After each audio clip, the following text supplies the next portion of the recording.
నమస్తే మామ, మీలో చాలా మంది స్టవ్ కొంచెం క్లీన్ చేసుకోవచ్చు, కిచెన్ కొంచెం నీట్ గా పెట్టుకోవచ్చు కానీ చాలా కమెంట్లు వచ్చాయి. ఆ కమెంట్లన్నీ చూసిన తర్వాత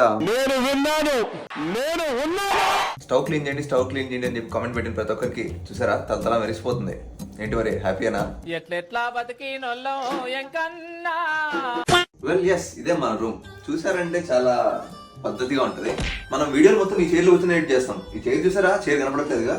జస్ట్ ఏం లేదు మామ, ఇలా బట్టలు తీసామా, ఇలా బట్టలు వేసామా, చైర్ పడుకున్నామా, పడుకోవాల్సి వస్తే ఇవన్నీ తీసామా, చైర్ మీద వేసామా, పడుకున్నామా, అంతే.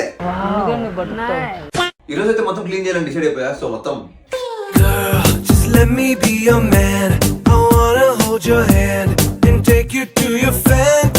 వీకెండ్ పార్టీ లేదు, మంచిగా రెస్ట్ తీసుకుందాం అనుకున్నా. బట్ సడన్ గా ఏంటి క్లీనింగ్ మీద పడ్డది. వాషింగ్ మిషన్ ఫ్రీ కదా మామ, $2 వేయాలి. క్లీన్ గా ఉంచుకోమని కమెంట్ పెడుతున్నా, మీరు అందరూ హ్యాపీగా మామ. మేము బ్యాచిలర్స్ రా, ఎప్పుడు మూడు వస్తే అప్పుడు క్లీన్ చేసుకుంటాం. రోజు క్లీన్ చేయాలంటే దొబ్బది ఇక్కడ.